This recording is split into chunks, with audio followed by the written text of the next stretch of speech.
3 gray dots appear under her name. Someone is typing. You watch them, they stop. No message ever arrives. You check the last text you sent. It still just says seen. Seen an hour ago. No reply, no dots, nothing. A group photo shows up from last weekend. You're not in it. Nobody excluded you on purpose. It just happened that way. Somehow that's worse. Your chest tightens over 3 gray dots and 1 silent photo. Nothing here is actually dangerous. So why does it feel like it is? Group chats are new. Read receipts are newer. Typing indicators newer still. But this feeling, being quietly left outside something small, is not new at all. Not decades old. Not centuries old. It goes back further than writing. Further than cities, further than farming. And it starts somewhere much colder than a phone screen. Plain survival. For most of human history, people lived in small bands. 30 people, maybe 50. There was no calling another tribe for backup. No safety net beyond that group. If the band shared food, you ate that night.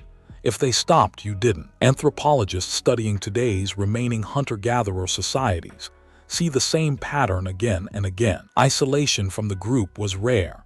When it happened, it was treated as an emergency. Psychologists Roy Baumeister and Mark Leary studied exactly why belonging feels so essential. Their 1995 research put it plainly.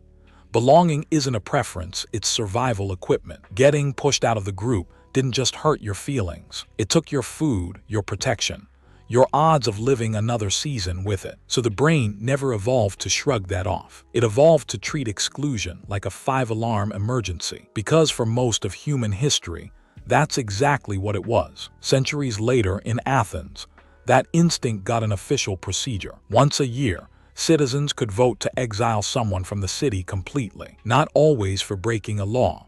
Sometimes just for seeming too powerful for the group's comfort. Get rid of anyone who might grow too big to control. Each citizen scratched a name onto a broken piece of pottery, an ostracon, enough matching shards, and that person had 10 days to leave Athens. 10 years of exile followed.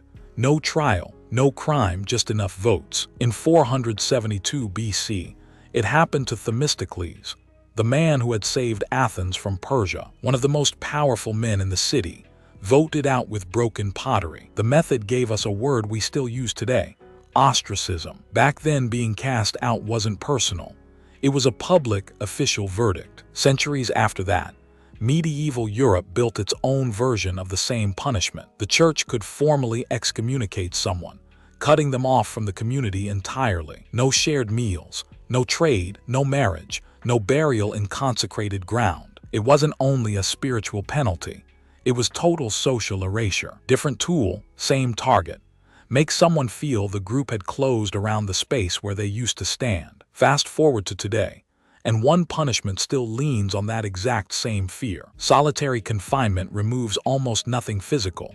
No food, no shelter is taken away. It just removes people. Psychologist Craig Haney has studied its effects on prisoners for decades. In one study, more than half showed severe symptoms of psychological distress. About 2 in 3 reported anxiety attacks, some on the edge of a breakdown. No violence is done to the body in that cell. The isolation alone is enough to count among the harshest punishments we have. Ostracism, excommunication, solitary confinement.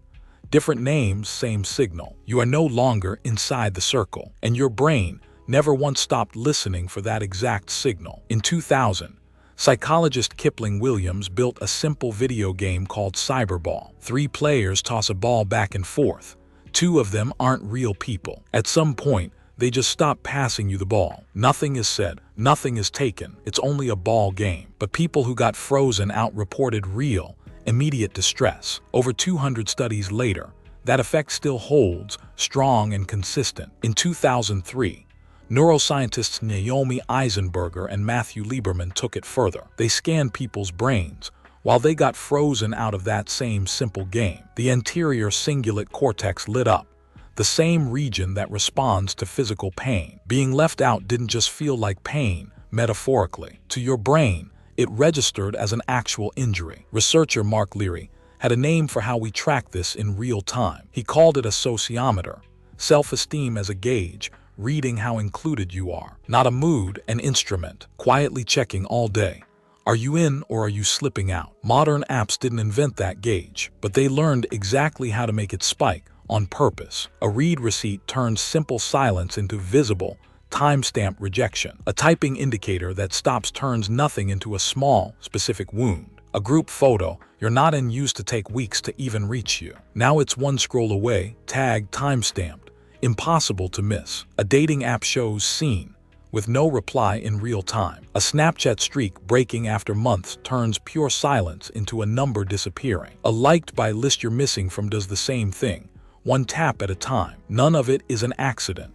Product teams test exactly which version stings the most. Every one of these features asks your sociometer the exact same question. Am I still inside the circle? And it doesn't wait for adulthood to show up. At 8 years old, it's a lunch table with one open seat, and it's not for you. At 16, it's a party you only hear about from someone else's story. At 30, it's a meeting invite that quietly never reached your inbox. At 70, it's a family group chat that goes quiet right after you post something. Different rooms, different decades of a life. Same exact ancient question. Am I still inside the circle? So back to the 3 dots that stopped and never became a message. Back to the photo you weren't in. Back to seen with nothing after it. None of that was ever really about the message. It was your oldest alarm system, still fully online, still checking for exactly one thing.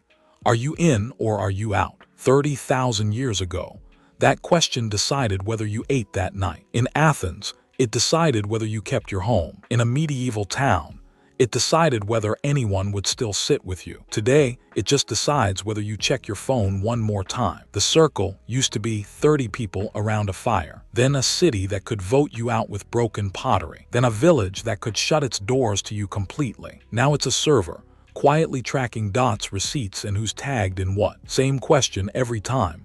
Same tightening in the chest. You didn't inherit a weakness. You inherited a survival system that used to be exactly right. It just never got the memo that the stakes changed. So next time 3 dots disappear and nothing comes after them, notice the alarm for what it actually is. Not proof that something is wrong with you. Proof that underneath a phone screen, you're still running very old software. Software built for a circle of 30. Still guarding a circle it can no longer see. You're not too sensitive. You're not the first human to feel this way.